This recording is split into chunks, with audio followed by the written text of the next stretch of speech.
Transformation Podcast, episode 4. I have my friend Raffi here.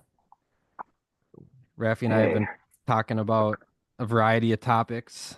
Raffi did not go to Costa Rica with me. However, he is somebody that I have been in communication with a lot more recently since I've been back. And uh, he and I have quite a bit in common when it comes to beliefs and thoughts. And just before we hit record, we were kind of talking a little bit about AA. We were talking about some of my issues and some of the issues that he's been having. And Raf, you made a really good point when you were talking about um, giving away the power in AA. Can you elaborate on that again one more time for me?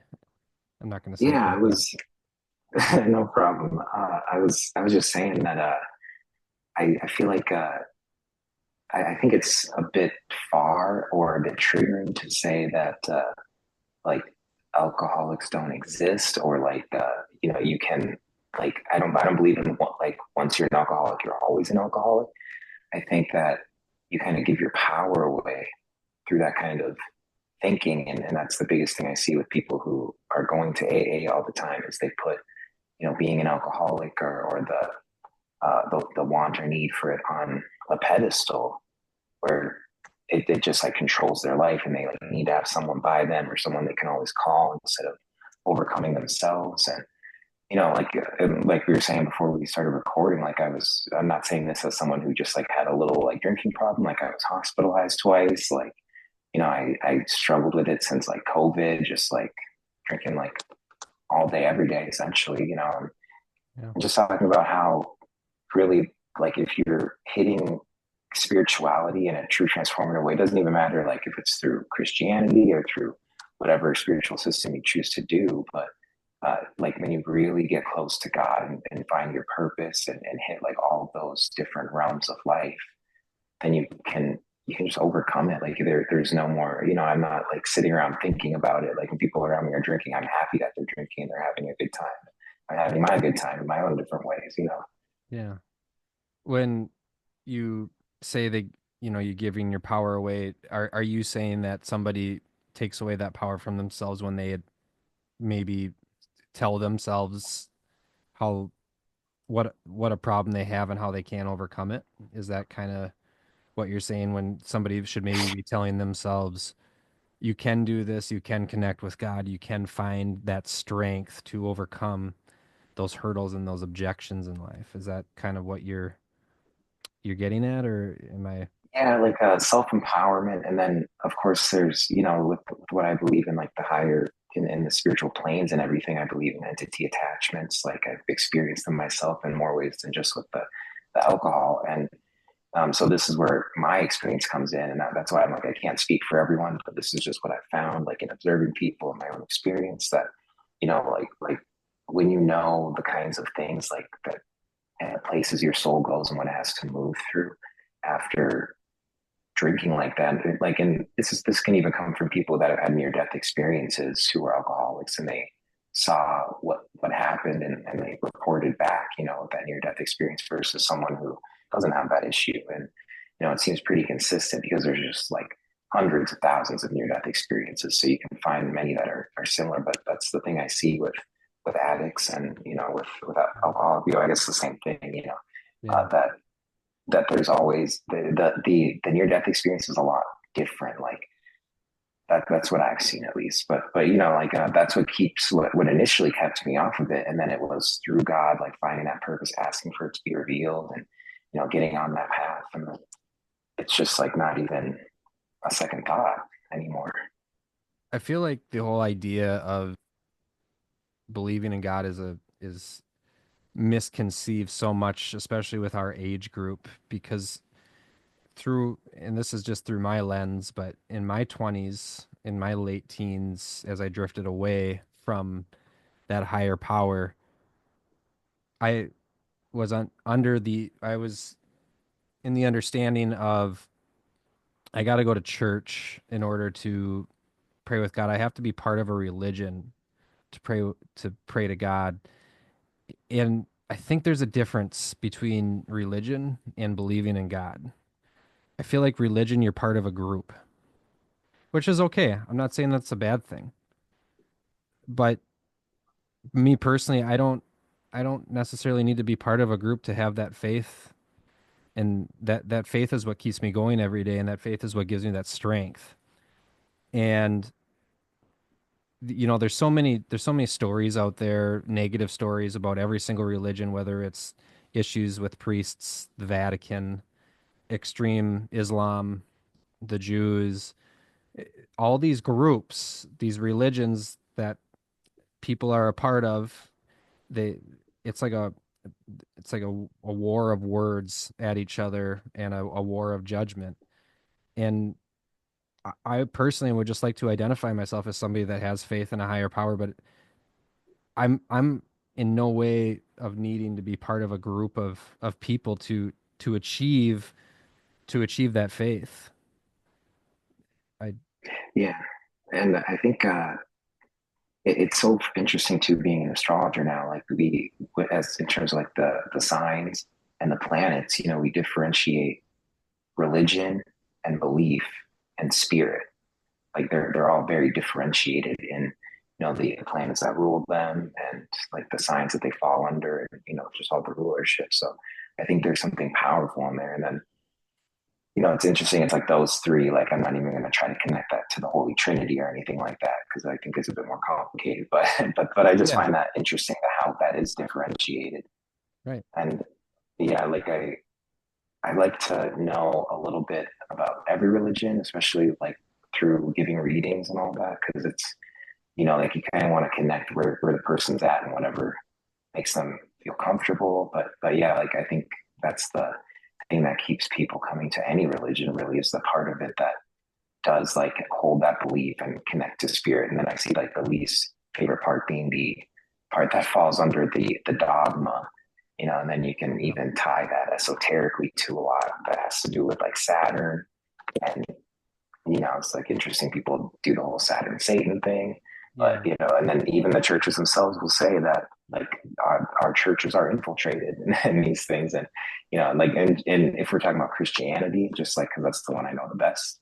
Uh, you know, like Jesus never wanted churches to be made, never wanted a book to be made. Like he wanted to teach people how to be Christ-like. And Yeah. I see a lot of people. It's so funny. I was thinking about that today on my walk. Like I see a lot of people who want to be, you know, like good Christians, but they don't want to be Christ-like. Right. Right. So something interesting too about finding that faith is, have you ever heard the story, or I guess the conspiracy theory of how Moses saw the Ten Commandments with the burning bush? You know how they say in the story, the Oh burning bush. yeah, You know what the that they burning a lot bush of was, people right? that like it gave off DMT. I don't know if it was like ayahuasca, but Yeah, yeah, the acacia trees, when they burn, which they would set ablaze in the middle of the desert, is when they burn they give off the smoke, and the smoke has DMT in it. And yeah, the that's pretty what they cool. say is Moses had a an experience where he had encountered these Ten Commandments. Now, whether or not he found them, or if somebody actually physically did present them to him, or if maybe he wrote them himself and he was getting that consultation from up above, is to, to be debated. But I think the part that makes a lot of sense in that story is that there physically are acacia trees where he was, where the story takes place, and it's a known fact that those bushes would burn. And when he in the story he says, "I spoke with the burning bush." I mean, me going through the experience myself of DMT or ayahuasca, I completely understand at this point of what that story is about. And the other odd thing about DMT is everybody sees the same thing, or at least like the same four things. It's not like everyone has their own journey, yes, but what's really amazing about it is there's like five or like in our group at Costa Rica, there's like five or six people that saw the same exact things at the same exact time. And that's not like a party drug where everybody, what was the name of that thing people used to smoke back when we were in high school? It was a stevia or Salvia, salvia, salvia, yeah. salvia, where people were jumping off of their roof thinking they were jumping into a pool. It was nothing like that. You know, it's like people see like little aliens running around with like little toolboxes and they're repairing other humans in Costa Rica and other people are seeing it. And it's we only use so much of our brains and I like to relate the analogy to um when you write if you see an ant on a sidewalk and you were to mark the sidewalk with chalk in front of that ant, the ant will not walk over that chalk. Instead, the ant will walk around the chalk that's on the ground. But the ant's perspective is you just put a wall up in front of that ant and now he has to walk around it. And as humans, we see what we see, but we don't know what's actually in front of us. And I think that relates to the whole theories of there's UFOs in the sky, UAPs. Some people see it, some people don't. I believe that the whole alien thing is more of like a more spiritual experience, and whether or not that's demons or those are angels, I'm not sure, but I really feel like there's other realms on this earth that w- go beyond our comprehension. Yeah, and I think it's interesting with that it's called the akasha root or like tree, and Mhm. then like we talk about the and it's going to connect you to like certain planes, certain realities, but then we talk about the akashic records that people will pull information from, and this is like the stuff that Edgar Casey did, and like Rudolf Steiner and all them, but like I just think it's interesting that they come from that same root word, and it seems to be people accessing, I guess, like that same plane or the same type of, if you want to call it like fourth dimensional or whatever, like that dream realm, that realm that like holds everything that we think, that we feel, that we've experienced, like in a place that isn't this material world, but like alongside it, and then all the stuff that like the what's the word, I'm like the pop culture that's created like around that concept too. I mean, even like Stranger Things, I guess, which is something I haven't watched a whole lot of, but people talk about it a lot, and Yeah. like I don't like the concepts with that, but it's in like everything. I mean, pretty much any fantasy game that you play is going to have that concept in it. Yeah.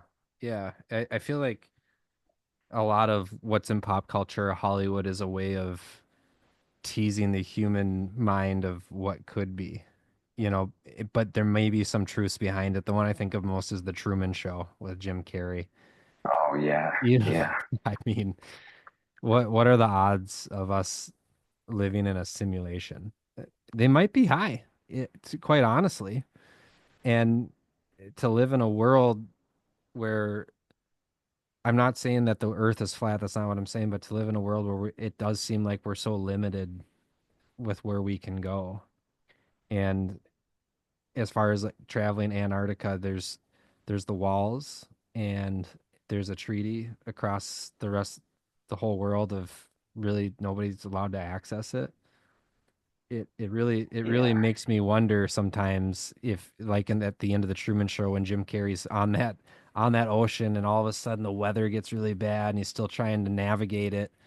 He ends up falling out of the boat and the water's up to his knees and he walks up to what looks like the skyline and it's just a wall that's painted and he finds the yeah. stairs and he walks up right to a door.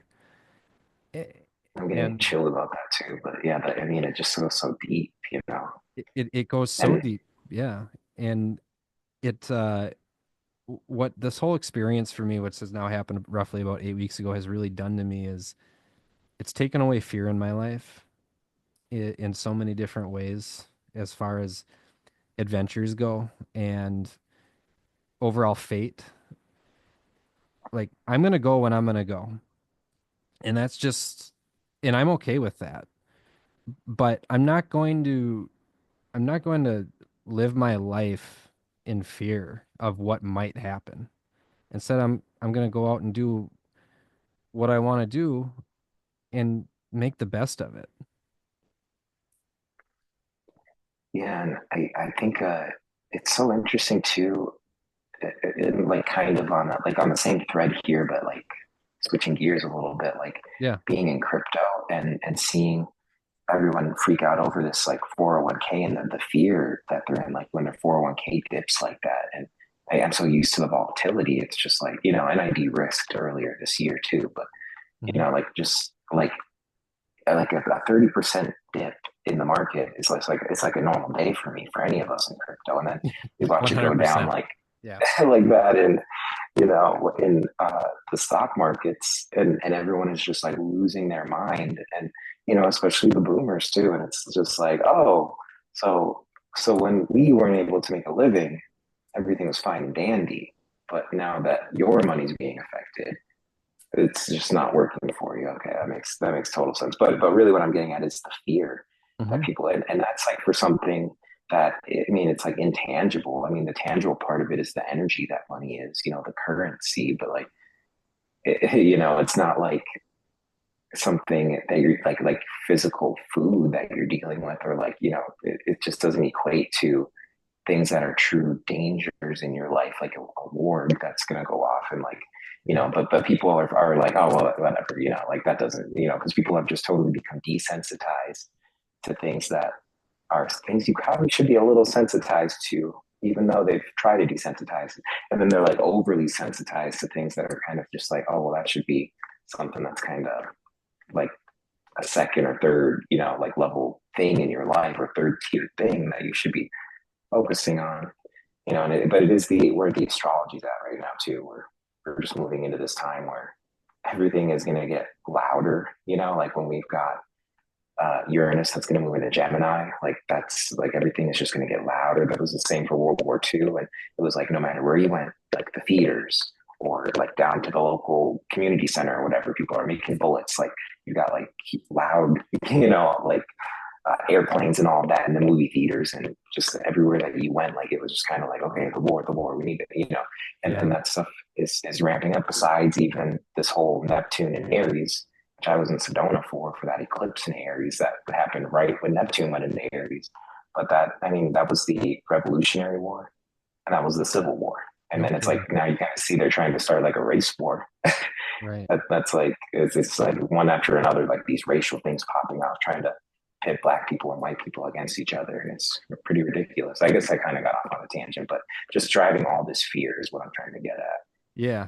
And we'll touch on a few of those points going back to the crypto part of it. The beautiful thing about crypto is the decentralization of money. And I feel like a centralized federal bank is something that holds control over the people. And the what's becoming really, really incredible is watching Bitcoin decouple itself from the stock market. Where the stock market ebbs and flows are, Bitcoin is breaking away from that. And I'm so thankful in some ways. I'm not saying I'm fully on board with everything that's going on in the current administration, but the pro crypto uh, I would say initiative that's going on right now is so pivotal to our freedom. And maybe who knows, maybe I'm wrong and they're making us believe that we're more free than we are. But it's really nice to see there's more than one option of it just being Wall Street.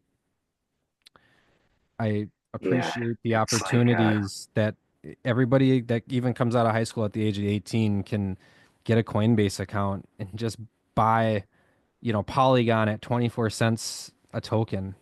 And in 5 years, it might be 48 cents and they double their money. And they can easily take it out. And the government, this current administration mentioning of taking away capital gains tax on crypto is all the more reason to believe that it is more pro freedom in my eyes. And I'm not me personally. I where I once stood on the whole right and left spectrum is not where I am anymore. I believe in I personally believe I do have a heart, and I believe if Democrats were Democrats maybe in the 80s, like how they were in the 80s, I would probably be on the left rather than the right, personally, because I don't like war. I don't want war. I don't want war anywhere. You mentioned the war on race. I don't like it. we're all humans and we all bleed the same color. Um, the war overseas between Ukraine and Russia is I don't really take either side on it. I just wish people would stop killing each other because these people that do kill each other, these young men and women, if there wasn't a bunch of old guys running a country that were fighting with each other, these people would probably, if they were in the same school together, if they were in the same class together, they would probably most of them would probably make friends with each other. But instead, they just kill each other, and it's really a sad thing. But that's how you. There's been war our whole life, and that's I guess how you maintain control. And then the second thing I wanted to ask you about is it seems that you have a good idea about astrology. I don't know a whole lot. When you say moving into the Gemini, what does that mean? When it was Uranus going into Gemini. Right now it's in Taurus, but in Gemini, I mean, that sign is the sign of communication. And Uranus is an interesting planet. I mean, it, it rules Aquarius. That's going to be in New Age astrology. Its rulership, but it just deals with like telecommunication. It's like a lot of things that Mercury rules, but on steroids. So like Mercury's communication, but Uranus is like telecommunications. And then so a lot Okay. of these, it's like amping up the ways in which we communicate. So that's why we're going to see things just get louder. They're going to be more in our face. We've got like all of these the Starlinks that are going up and everything like that. I think we're going to kind of see that get upgraded in a sense. Like Okay. really more of us are accessing it.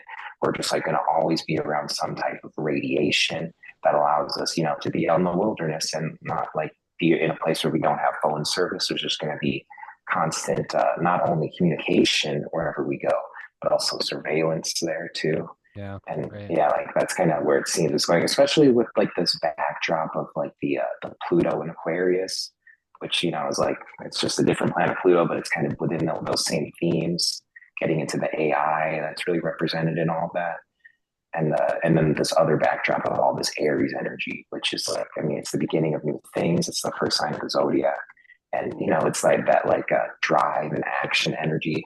So like we're just going to see a lot of like violent stuff, that's going to be far from home, but maybe we might start to creep close to home. But then, like just like lots of action, very in our face, very loud, very going to be communicated to us whether we like it or not. Yeah. I don't mean to put you on the spot, but how do these energies enter our atmosphere? Is it the way that the Earth works through the solar system? Or is it somehow closer to certain planets that affect that energy? Is it the energy that radiates off of that planet that then affects behaviors here on Earth? Is that how that works, or am I completely off? That's kind of like two pronged because I like to think of it because one of my methodologies, which is like what I consider myself is vibrational astrology. Okay. And so, like, when you've got this idea of, how there's like electromagnetic connections between the sun and the earth, Yes. and then all the planets on some level are vibrating a certain way. And then we pick up on all that. But then the other side of that, too, would be kind of like Jungian psychology, where like, where astrology, and this kind of gets more into older works like John Dee and like Nostradamus, like just incredible astrologers of their time who were into really esoteric stuff. But I gotta take a breath. They Mhm. they very much believe that the astrology was tied to our psychology and the way that the planets move are gonna just Okay. affect us. And then when you look at someone's like chart, that's pretty much their psychological and energetic blueprint. So the planets will affect them in different ways based on the alignments and then certain transits and all that. But then there is like that collective effect that the planets have. How long have you been investing your time into this information? I think, I mean, I've been a very like light astrologer for, I think like 10 to 12 years, somewhere in there. Yeah. But like really, really digging in and focusing on it has been like the last 2 years or so, like 2 to 3 years, Okay. really picking up in the last 2 years though. And like Something you're just passionate about. seeing yeah, yeah, just seeing how deep it got. Like I had no clue, even though I was always into it, like just how deep you could go with it and the types of things that you could predict and anticipate. You know, I use it in my crypto trades, and that really it just shocked me when I like really took a second, and then I was guided towards it too. You know, like after getting sober and everything, I was just like, oh, like I didn't know this about astrology, and just kind of kept looking, and yeah, I Yeah, just got real deep into it. Got this calling, and it's almost like everything in my 20s that I learned in all these different realms, it's all like coming together to be used holistically into the astrology as like my arrow for it. It's really interesting. it is. I find it Because then I fascinating. look at health issues and I'm like, oh, well, I remember like this way I healed myself and this way and that, you know, and Yeah. then like all sorts of different just things I got into. Vibration and frequency is something that isn't talked about enough. Um, I've heard certain theories that the pyramids were built with sound, and that's maybe a technology that we haven't encountered yet, whether it's ignorance or whether it's purposely hidden. But one other interesting theory is music before the 1950s had a frequency of 432 hertz, and now music today is 440. There's only like three artists that use the 432nd frequency. One of them's Alice in Chains, another was Stevie Ray Vaughan, and then the third was Pink Floyd. All very, very influential artists, but also artists that you would believe were doing it on purpose, just Yeah, from the music exactly. that they make. Have you ever dug into that at all? I did hear about that with Pink Floyd, Okay. but I didn't know with the other. I don't even think I've heard of the other two, Okay. Yeah. but yeah, like with the vibration, there was something you were saying there. I was totally gonna dig back into. Oh yeah, like well, you know, just like of course we all know like about Tesla, you Mhm. know, and what he went into and like what's been kept from us with all of that. And, you know, then there's like the sound healing and all of that, but it's Yeah. just really incredible. And that's one thing that I did too, you know, when I was healing myself with DNA repair, because that's one thing I forgot to mention earlier is like my liver was in bad shape, but now like when they look at my liver, it's perfectly healthy liver. So, but I was using sound repair, you know, like playing Cool. certain frequencies. I had a couple different ones, like a DNA healing one, and you know, like all of that. Okay. But yeah, like they really, I feel like they really have an effect. I mean, Yeah. The body's amazing because the body is always meant to heal itself. On the surface, if you look at, let's say you have a scab, or let's say you get a road rash on your knee, your skin grows back. And it's something that's absolutely amazing about the human body. And I don't think we explored enough with our organs because, like you mentioned, your liver or your kidneys or any of those organs that do a lot of work, because your skin is an organ also. And as you're mentioning the sound, the vibrations, that makes a lot of sense to me personally. I also think dieting is incredibly important also. And what you put on your skin, what you use for deodorant. I have this conversation with so many of my friends, and I actually had a lot with my friends in Costa Rica. Then ironically, we had a class the next day confirming what I was telling them. But because we're in the sun, and I said, why are you putting sunscreen on your skin? We're all a bunch of hippies here, so we all can critically think a little bit. And they said, well, I don't want to get sunburn. I'll get skin cancer. And I was saying, well, look at the ingredients. You're rubbing aluminum on your skin, and then the sun's going to cook that right into your blood, and then your kidneys are going to process it. And now your kidneys are not only processing food, but they're also processing aluminum, these different sorbates. Um, and same thing with deodorant as well. Something that I really didn't believe was up until 8 weeks ago, I always used your store-bought deodorant, antiperspirant, and I learned that all you really need is salt and maybe a little bit of arrowroot. Because again, it's the same thing with deodorants. Deodorants have all these different chemicals in it, and it soaks into your pores, and then your kidneys have to process it, and it makes your kidneys work extra hard for things that you would never eat. And if you think about it, your skin absorbs stuff just as if you're eating. And if you're putting that, you would never eat sunscreen. You wouldn't take a glob of sunscreen and eat it, you would think that you would get sick, which makes a lot of sense for what's going on right now in America because there's so many things out there that, and also with smells too, with different laundry detergents, the chemical smells from like Gain and the Glade air fresheners and all these chemical smells and these chemicals we put on our skins and in our bodies. It's no wonder that so many people are sick.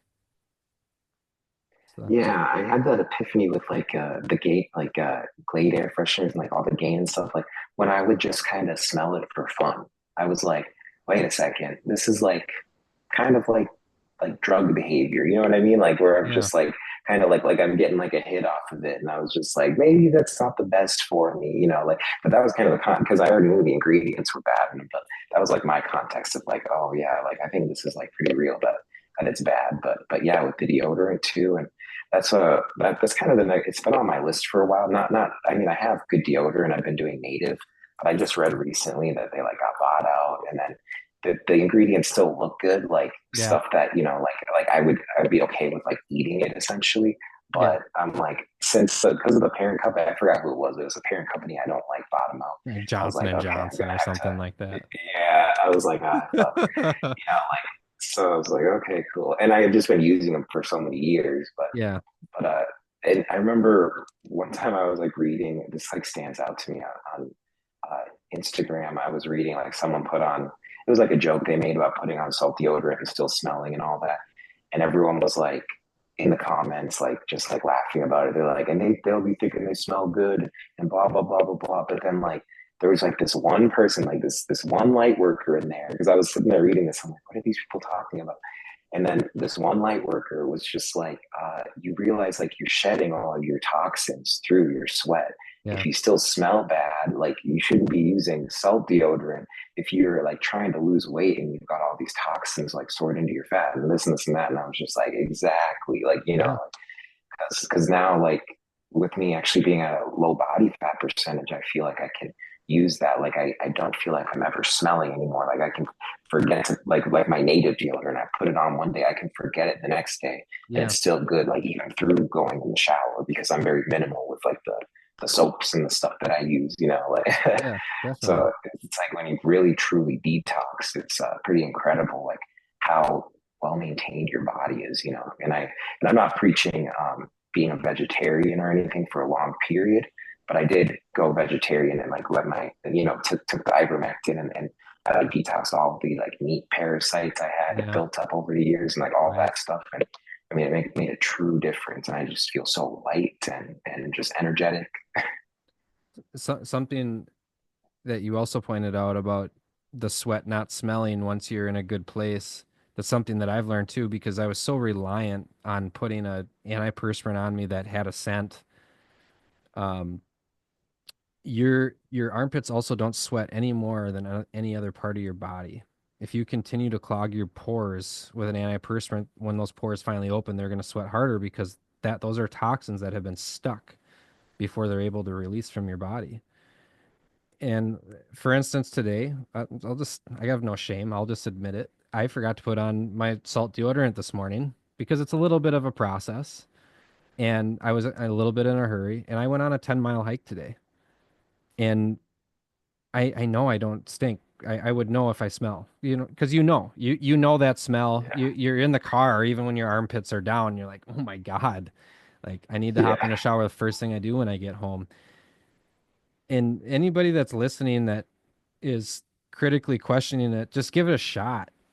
Just try it and tell me what your results are. Tell me if it's different because that's what's so fun about science, and that's something that we lost when COVID came around is question everything, and then you get establish a consensus, and there's your answer. But if one thing works for somebody, don't knock it. Give it a shot and see if it works for you too. And if it doesn't, it doesn't. yeah, exactly. And that's like another part of the astrology I'm getting into with just with eating, you know, and like and how like different diets work for different people. Like the human design part of the human design is really interesting because there's three Mercury rotations because Mercury's an 88-day rotation, so that's about 3 months. It rotates three times. throughout the time that you're in your mother's womb, and that's like imprinting like your like energetic pathways and the way that you work with energy, your personality, and then like like the last one is kind of like integrating your soul like to house this vessel, and that's your human design. So people will fall into like being a manifester or a manifesting generator or a reflector and all that. These are like the energy types, but one of the things that it can also tell you is that how you digest food properly, whether you should have like hot foods or cold foods, like temperature wise or like spice wise and Yeah. all that stuff. So like all these things will work differently. But then I feel like people will take the whole idea of like everyone like needs different foods and different nutrition and they'll run with that and be like, well, I'm going to just eat how I want to and what makes me feel good. And that's too extreme with it too, because there are totally like things you can do like for a dry fast, like that's pretty universal with everyone. Like if you eat like grapes or melon, watermelon, cantaloupe or whatever, like for 2 days in a row, and then you stop, like you're not going to need the water. You can take a 2 day fast with no food, no water, and you can truly like cleanse, and if you can I mean, it's kind of difficult these days because people don't mentally can't do it. But if you can get in like a dark room too and have it just be quiet, like you can heal so many diseases and you can just put your body through repair. You can heal scar tissue, stretch marks, all of that. That's just incredible to me. Um, yeah. So I personally believe when it comes to astrology, it does seem like, and tell me if I'm wrong with this, is astrology related to zodiac? The how, for instance, I was born in February, so I'm an Aquarius. Someone's born in March as a Pisces. Is that related as well? Maybe that's a dumb Yeah, question. so like that's like your sun sign essentially, or like like what people will like say, your horoscope and all that. It's Yeah. really that's just your sun sign. So that's the sign that the sun was in when you were born. But then it can go so much deeper. Like a lot of us, well, a really big important part for us astrologers is having the rising sign or the ascendant sign. It's also called. Yeah. And that's when you're looking at the horizon, like at the moment you were born, what constellation was right there, like on that horizon. So even though I'm a Taurus, like it's Taurus season right now, but Taurus is my sun sign or my zodiac. My rising sign is actually Virgo, and so the rising sign is kind of like the sign of your soul. Okay. Essentially, it kind of has to do with your soul purpose Yeah. and all that. And that's based on the time you're born. And it will set up what's called the house system in astrology. And those will be associated with different things. So where planets will fall like within a sign. And then, in that sign, that'll fall within one of your house systems. So it gives like a lot of clarity. And it really just has to deal with the channels, the energy pathways are going through and all that and how it's psychological. It just all connects really well too. But there's a lot of times I shouldn't say a lot, but the last month or so, there's been like two readings where I see health issues that like show themselves in the actual chart itself. And then I get to talking to the person and they like have that health issue associated with, like Aries represents the head, Taurus is like the neck and shoulders. So like, and so on.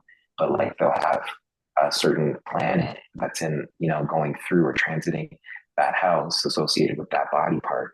And they're having this issue with like inflammation of like the thighs or, like it's really interesting how it works. Speaking of the eyes, I read something the other day, and I don't know if you you've heard this before, if you know if it's true or not, but they say that a lot of people that have bad vision have lack of blood flow behind the eyes. Have you ever heard anything like that before? I wouldn't say that in particular. But I guess it makes sense with the thing I'm thinking of that I heard, which is like the lack of sunlight, because I would like stimulate the blood flow. Because there's actually a book. Crap, I don't. I'm using my phone through the camera right now, so I can't look. But I have it pulled up in one of my tabs. It's called "Learn to See Again." Yeah. But I can't remember the author, but he goes into like a lot of this with the blood flow and the sunlight and the diet and all that, and like getting yourself able to see again within I think it was like 6 months or something. And there are people who were about to lose their eyesight and were able to get it back through all those like methodologies. The sun is so important, and we wear hats and sunglasses when we go outside because we think we look cool, but we need the sun in our eyes. And if you are wearing your hat outside, wear it backwards, or the sun can cleanse your third eye and heal your third eye. And I doubt the third eye, the whole idea of the third eye was something that I had heard the term before, but I just thought it was a load. And as I've gone through some different experiences, I've realized that like that's essentially your brain, it's your eye of wisdom. And if it's not getting that proper vitamin D, you're not healing it. Uh, I think Yeah. I think that getting outside and being in the sun and then allowing the sun to hit your skin is, and it goes back to the whole sunscreen part of it too. It doesn't mean sit outside in the sun when the rays are at their hardest and roast your body. Get out there early in the morning before the rays are harmful, 7 a.m. to 11 a.m. It should be one of the first things you do when you wake up anyways, is go outside and recharge your body, because we're like electric, we're like electric human beings. We have this aura of electricity in our bodies, and it's so important with the magnetism to go outside bare feet on the grass, ground with the earth, and then allow the sun to kind of charge us up. It's such an underrated factor of health. And again, it's like one of these things that just aren't is never talked about. I find it so interesting. I mean, even people out here, we're in such a sunshine state. Like they'll look at me crazy when I'm like, I'm gonna go out because I'm like tanning pretty much every day, Yeah. you know, and not like for an excessive amount or anything crazy, you know. But I got a nice tan and stuff. But I'm like, I'm going out to like charge up, you know. I gotta charge up, and like people are just like, what? Like just have a cup of coffee, and it's Just like have a cup of coffee. like what? It's like, you know, but no, and that, you know, that's why. And I love my sunglasses. They're like one of my only splurge investments. So that's why I'm happy I just go out and tan Yeah. without them. So I still get that, like I get it in my eyes and, you know, like on my forehead and everything like that. So then I can wear the sunglasses when I go out and do stuff. But yeah, like and it makes such a difference too. And that was one of the first, like my first summer being sober. Like I think was that even, that might have been last summer, like completely sober. I'd say the summer before that I was drinking far less though. Yeah. But yeah, like that. But last summer definitely being the first one I was completely like sober like that. I noticed what a huge, like how much vitality in life the sun was giving me. It's just incredible. And I was like losing hair too. Like I was Oh, balding, and I was just like but at that last summer I was just eating fruits and vegetables, like dark ones that were very nutritious, and I was in the sun, and I was staying hydrated, and I grew so much hair back. It was crazy. that's interesting you say that, because I was getting a lot of gray hair myself during the time that I was using, and this is my first spring and summer being sober from hard drugs. And it's I want to touch a little bit on where life is at when you are an addict. Is, for me personally, going outside was never a priority to me. For me to be this tan this early in the year in Minnesota is something that's never happened in my life, even back to before, when I was like 15 or 16 years old, before I ever even tried a drug. And I make it a point every single day to get outside. And I realized I would sleep all the time when I was going through it. I like my bed was like this magnet. And sometimes I would sleep 16 to 18 hours a day. And I had this revelation that when I was young, my mother told me that if I was ever in trouble, if I was ever grounded, or if I didn't want to be somewhere, I would just sleep and I would just get away from it. And by the time I wake up, I'm like, okay, I'm done being grounded. Or if I'm in trouble of some sort, if I sleep it off, maybe it's the next day, maybe somebody forgets about it. And that essentially was a coping mechanism for me to numb myself from facing the harsh reality of me being this drug addict. Was I just need to sleep it off. I need to sleep it away, and maybe nobody will see me or nobody will find me. And I just want to say to anybody that really struggles with any sort of depression is, or maybe they don't understand or know that they have it. Me personally, I never thought I was depressed until I look back at it, and I really did spend some time with myself to really recognize what my patterns were. Just to start, it's free, it's easy. Just get outside and let the sun heal you, and do it early in the morning. Do it the first thing in the morning. They say the sun rays are the best. They're the most plentiful of vitamin D between 7 a.m. and 9 a.m. in the morning. Allow that magic elixir to enter your body and heal you. And second, if you are feel like you're struggling, go find somebody that can help you and work you through it. And if you can afford it, go try a guided experience of ayahuasca or ibogaine. That's actually one that I do want to explore further here within the next couple of years is trying ibogaine. Have you heard much about ibogaine? Just Joe Rogan, a couple Okay. clips. I've really dug into it a lot, and it's absolutely the most unenjoyable thing in the world from what I've heard. Um, a lot more intense than DMT. A lot of war veterans from Afghanistan are doing it, and they're coming back. Like I heard one guest that was on a the Sean Ryan show mention he had a really bad porn addiction, and where it had begun was when he was younger. He had some older friends in the neighborhood, and like when he would go over to their houses, they would just be playing it on the TV. And he was like 10 or 11 years old at the time.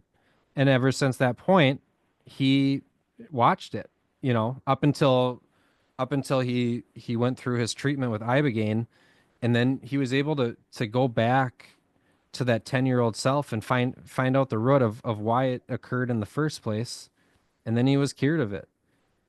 And I personally believe that's something that really pulls down our society is porn. It's and I can speak from my own personal experience because I was addicted also. It it it Same really here. it really distracts us from being productive. It, the and it also sets unrealistic expectations for what maybe a normal in the bedroom situation might be, because it's almost like the equivalent of Instagram or Facebook when you see somebody else and then you feel like you're inferior to them. Yeah, It's something that really drags down our society. And as that's much as actually what I was gonna say next. Like after you brought that up, so that's yeah, yeah, and I'm all for freedom. Like as far as like the Libertarian Party goes, like I think I mostly align with that in a lot of ways. But when I hear about states like shutting down Pornhub, and I understand VPNs exist and there's ways around these kinds of things, but man, if that's one thing that we could stop, honestly, I'm for it. I just I think about my kids, and I'm never gonna be super controlling, especially when they're adults. But if I could prevent them from going through what maybe I went through, that would be a win for me. yeah. And I mean, it does seem like the powers that be, like it's not even. At times, it seems like it's not even us adults that they're targeting. It seems like they're targeting the children. Like Yeah. just it's so it's so freely available to them. Whenever like laws get passed that make it like harder or impossible for children to access it, they just are like, oh well, then no one gets it. Then we're just no one in the state can access it. It's like they're like a kid that's mad that ironically that and it makes no sense, and it's like you're saying, though, it drains so much of our energy. Like I started to, as I went through and like started unfollowing all of the like the porn people, OnlyFans people, thirst Mhm. traps, and all that stuff, which was like really hard at first, like just to like get through it all, and then like you're seeing it, and but when you're energetically putting yourself off to it, and you're starting to unfollow these people, it's like you realize the like level of energy, like sexual energy, and what you can use that for in like non-sexual ways, but you feel that like coming up inside you, and it's like it's an energetic flow, it's like that kundalini type energy, and it's so powerful, and they literally, and this goes back to a little bit we were talking about earlier, but I mean I think they're just draining everyone of their prana. They want everyone to like look at all their like cool little symbols, and they're like these little esoteric magicians and occult magicians, and they put up their symbols, they drain everyone's energy, then they use that energy on these world events, on these like financial things that they do, and they transmute. And it's like once people can reclaim their energy, like it's going to be a totally different game. And I think that that comes with the things that are going to be revealed, and that's just on the astrology. That's that Pluto Aquarius and that Uranus Gemini. It's a great point. You do you have any switch gears? Do you have any beliefs about the Mandela effect? Oh yeah, I mean, we're probably on the same page. I would think. I definitely think it's CERN, and I think it's CERN with a combination of a couple other things. And let me throw this one at you too before I really go balls deep. Um, what do you believe dinosaurs did exist, or do you believe the theory that it's chicken bones mashed up into dinosaurs because they say it's chickens are the ancestors to dinosaurs? Just give me a yes or no, and let me just riff on you as to why of where my mind is. Dang. Well, I don't know about the chicken bones thing, but I don't think we've been told the truth about dinosaurs.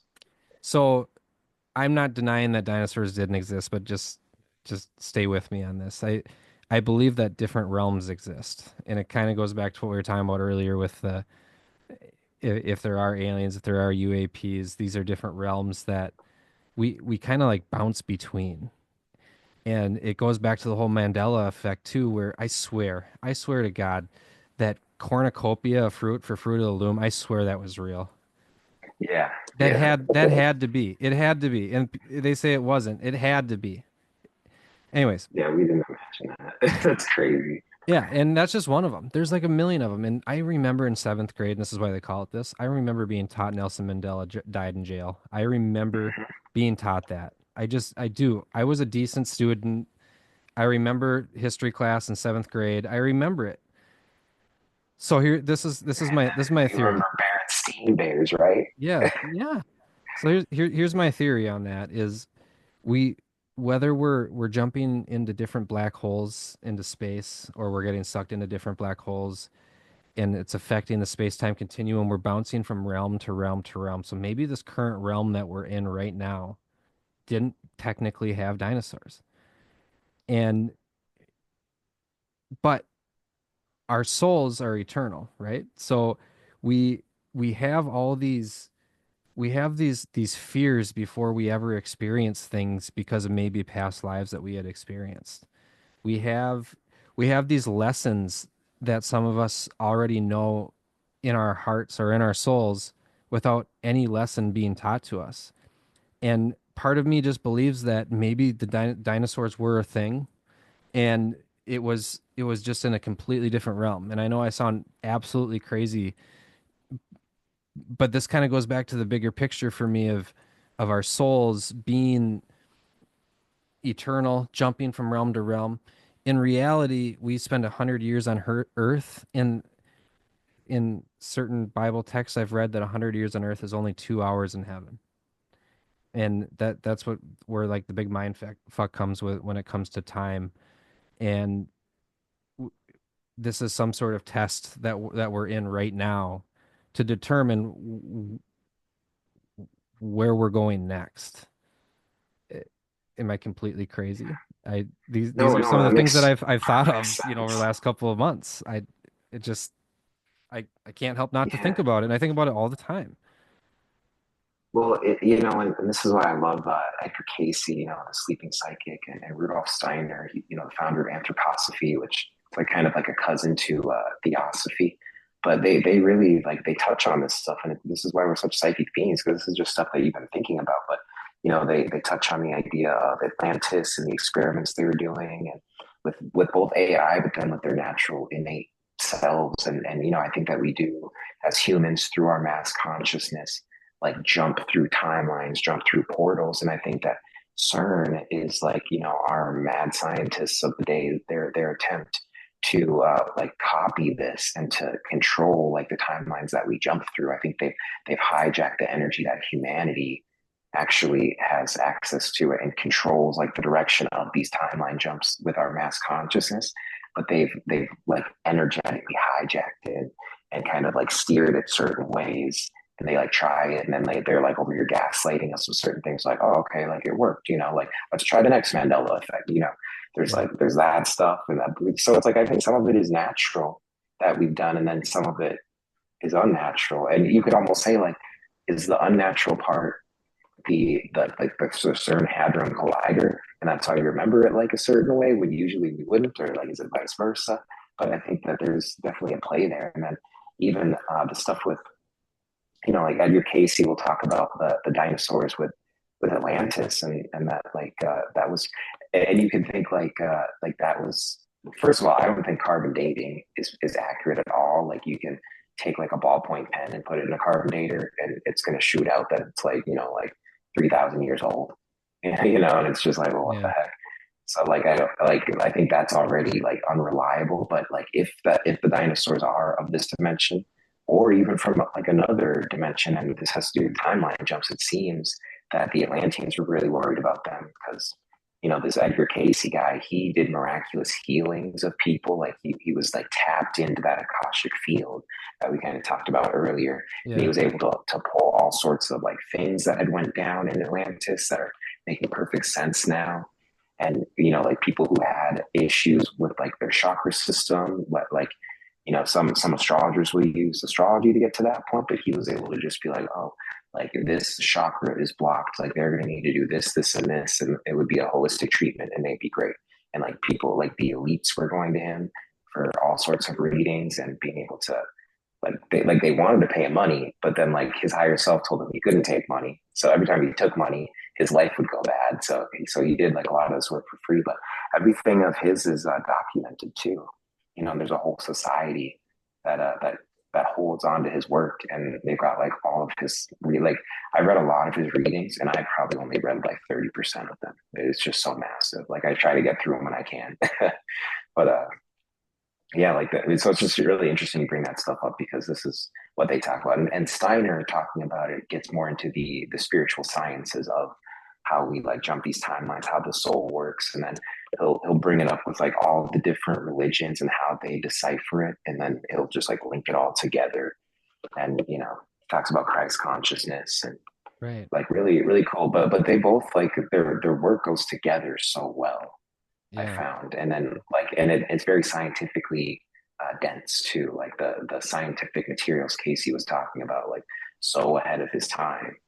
And just not even just like quantum reality stuff, which was ahead of its time, or brand new at the time in the 20s. Like, he just really went deep. Like, I can't like sell him enough, but Yeah. yeah, I think something that's really interesting about the history of the dinosaurs is there's no carvings in Egypt, hieroglyphics, anything in any rock anywhere of dinosaurs, period.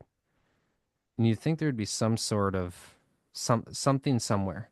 I mean, we're able to find emerald tablets from ancient civilizations, and there's no mention of dinosaurs up until, well, what you're saying is maybe there was with, and I haven't really read much into Edgar Casey myself. It's something I should do.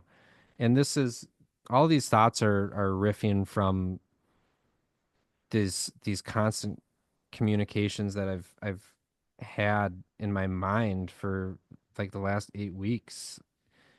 I just keep having these really, really deep thoughts, and they go further and further and further. And my whole life, especially like during the whole COVID scenario, I've been searching and searching for answers to things, and I've been going so deep into different conspiracy theories. People would think that I'm crazy, but I do it because I'm curious, and I yeah. love I Well, at love least you're asking questions. yeah, and I love having this kind of dialogue as well. It's something that's it's very important. It, what else is there to talk about? I know that, like, everything. It's like so interesting because everything in the world is very extreme, Yeah, but at the same time, it like doesn't even get into the. It's all a distraction. It doesn't get into any of the deeper stuff, right. you know. And that was the thing I forgot to mention with the the dinosaur thing is because you're right, like there are no hieroglyphics of them. I don't even think they were as old as they were. It's almost like the thing that Casey talks about is that they showed up out of nowhere. That's what he said, is they Yeah. showed up out of nowhere to Atlantis.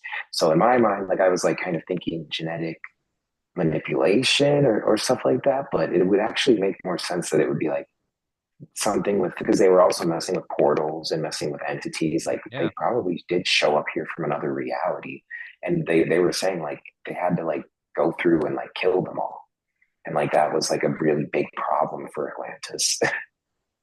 And as we dive deeper and deeper into quantum computing in this day and age, you often wonder if all this time, whether it was 3,000 years ago or now, is actually just happening at this very exact moment. You watch movies and we go back to talking about Hollywood hinting at things like Back to the Future, where Michael J. Fox jumps back to 1955, where he interacts with his parents. Meanwhile, the timeline continues to change, i.e., the Mandela effect. However, the people that were currently living in the present, the so-called present, were still there, unless the mom and the dad happen to, not get married anymore. But at the very instant, I know this is a movie, but this is the simplest way that I can think of it: is you jump back to that time, and that time is still happening. That time, what that history was, it still actually exists. And is it on a constant loop over and over and over again? I just, Yeah, yeah. it makes me think of the I think it's called actually the predestination paradox. Okay. And Maybe. there's a movie for it too, called Predestination. And it just, like I definitely don't want to spoil it because it's a masterpiece of a movie, but it's like literally like something you have to like do something in this time, go back to the other time, and like continue in like this cycle. It's like the snake that's eating its own tail. Like in order to Yeah. maintain, like in order for you to exist, you have to do the thing that brought you into existence. It's like incredible. Chicken or the egg? Yeah. Which one is it actually? Dude, that's the thing. Like, oh, that's like one of the worst philosophical You questions want for to me. talk about a I loop? like, man, All right, I got I one do. more. Go ahead. Oh yeah, sorry.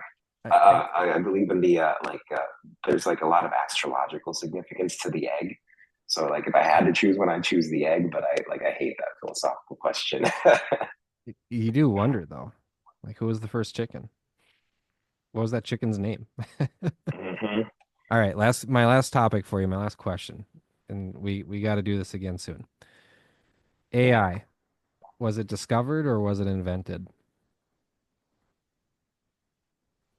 Same with crypto. Was it discovered or was it invented?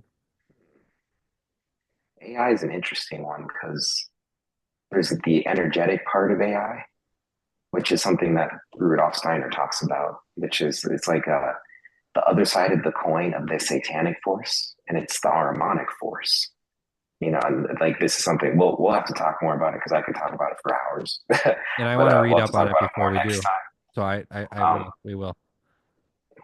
Yeah, the harmonic force, and that's like it exists, alongside humanity. It's been existing within our machine stuff. This gets into elementals and all of that. I think that's a very old force that existed in the Atlantean society that ultimately I think brought down their society based on the research I can get through Plato, through Casey, through a lot of the other scholars. Yeah. Um, but I think that's always been around. I do think the technological part of AI perhaps survived through the Atlantic because they seem to maintain a lot of different, like some of the UFOs are technological and they are maintained throughout. And then there's the other ones that are actually extra dimensional that have come through. There's the alien part of it too that people can talk about, like all these different types of UFOs and experiences that people have. But I think you kind of bring that back to the AI. Like I think that there's some type of hardware that was perhaps maintained. And then once we reach the technological level, like with a lot of this other stuff, that those older things that all of these like elite families had been keeping after the time of Atlantis, after the fall, and they were like went on to be the priest caste and the kings and queen, like they were always passing on the knowledge and like little bits and scraps of technology they had left over, like the Vimanas and all that. Yeah. It seems like some of that was left behind, and then like as we got technologically able to, we back engineered it, and then it seems like we've actually had it since like the 20s or 30s, That's what and I've, like now yeah. we're introducing it to the public, and it's like a very it looks like we're like, oh, like we're hand wringing and we're like, oh my gosh, like how, what are we going to do with the AI? But they kind of just know everything that's going to happen, and it's just a controlled release. I think that's like with a lot of technology we have. Yeah. I, And with crypto, I kind of think it's the same thing with crypto. Honestly, I mm, think when I'm really like, and I went into crypto like so bright eyed and bushy tailed about it, and I was just like, dude, this is great. And there is something to be said about the decentralization and the transparency that it provides, like especially on the XRP ledger. Like I love XRP. That's like my main coin. I made like so much on it, but yeah. like to really look at how centralized it is, and then the way in which with each of these coins it moves, like, and Bitcoin seemed to be the one that stood apart until I started to look into the origins of Bitcoin, and it really seems to be like a CIA creation. Like Right. there's just no way it could have been funded and created in the way it was. And I almost, there's been a lot of things that like dreams, because I dream a lot. Like I dream the future a lot, and I keep on having dreams that Bitcoin crashes, and it's almost like they made it because all the other ones are like centralized. Pretty much all the other coins, any of them that get any really good attention or have a good base, Yeah. it seems like they built up Bitcoin as this thing to lure everyone in to like an electronic currency, to something that can be really tracked, Yeah. like in all aspects of our lives. Like, but they lure people in with the Bitcoin, they crash the system of Bitcoin, and then people flood into the other altcoins. And then there's going to be a winner out of those. I personally think it'll be XRP. Like they just seem positioned for it. But like when you're looking at the U.S. dollar tether, and that being really the biggest stable coin contributor to Bitcoin, and the fact that they don't have to provide any proof of their holdings and they're constantly minting billions out of thin air and injecting it into Bitcoin, I think Bitcoin's super overvalued and will crash. But when it crashes, people won't build it back up from the ground. They'll just leave, they'll go for the exits, and they'll find a better coin, a better coin. Yeah. Right. That's an interesting perspective. I want to look more into that, what you're saying, because personally, I've been a big believer of it for, I want to say 7 or 8 years. And I, I believe a lot of the stuff that's thrown out there, and maybe I should question it more, just like I question everything. So, and I should treat it with that same energy. So I appreciate Well, you the pointing that out. technology is like foolproof though with Bitcoin. That's the thing. But I just think that they're gonna like beat the shit out of it, and then Yeah. like Right. everyone will be so tired they just walk away from it. Yeah. I see your point to that. At the same time, I watched a really odd clip on X a few days ago. It was Dennis Rodman and Michael Saylor were on a stage. And Dennis Rodman says, "I met Satoshi Nakamoto in 1993." And Michael Saylor looks over at Dennis Rodman like it Yeah, almost I seemed know like which clip Michael you're talking Saylor about. was the one that actually invented it, and he looked over at Dennis Rodman like, "You fucking liar." Yeah, You know yep. what I mean? Like you know when you know something that somebody else doesn't think that you know and they lie about it, and then you look at them like, I know you're lying because I'm actually the one that told that told that tale or did that action. And the way that Michael Saylor looked over at Dennis Rodman, it was that look. It was literally that look with his eyes where he was like, I, you did never met Satoshi Nakamoto because I am actually Nakamoto. And It the way that Sailor talks about Bitcoin constantly, and he even said everything that he has, he'll never sell it, and when he dies, it'll be locked liquidity forever. It just makes me believe either A, he just believes this is the future and he loves it, or B, because I think even to this day is still like one of the biggest holders. He just he made it and he's passionate about it and he loves it, but he can't reveal his identity of being the one that made it because of what it might bring. It seems like it seems like it would be a really, really high security risk for anybody to admit that they, or to actually have physically have created that. Yeah, and I mean, I love that he's in it too, and that's he seems like a stable, good player in it. And I would lean towards him very possibly being the creator of it too, because the thing that gets me is there's like these hallmarks of it being intelligent or being government created. It was made by some type of institution, though, so he could fit the bill for it. And then in terms of the astrology, all of cryptocurrency that falls under like Uranus, where it's ruled, but then each individual coin kind of falls under its own. It reacts to certain planets. So Yeah. Bitcoin reacts a lot to Saturn, and that would make sense, like with him and with his chart. And then looking at XRP, which is mine, it's very like Mercury ruled, Okay. and like it's kind of interesting that I was drawn to that one because I've got like such a Mercury heavy chart. Okay. Okay. but uh, but yeah, like I think that he's very much a possibility, and I would hope so much Yeah. because he's the only one who could contend with China injecting all the artificial value into Bitcoin because the code is good for Bitcoin, Yeah. and that'll actually keep people anonymous. XRP, it's cool, it's fast, but it's like totally transparent, which can be good, but we still need privacy as citizens. So A it's lot, kind of a like, lot of banks want to use it. All of a sudden, the SEC is like, "Oh no, yep, that's fine. XRP is fine now." yeah. It's And I'm using it as an opportunity, of like, course, yeah. Why not? it's kind of like I definitely am not going to ever be one to preach on it will set us free from the banks because Yeah. it's not going to do Right. that. Right. It's a great transfer of wealth too. Like I think that it's going to be Bitcoin, XRP. I'm not sure about Ethereum. Maybe it's like I think Ethereum's like really it's dying right I'm a big now. Solana fan. I love Solana.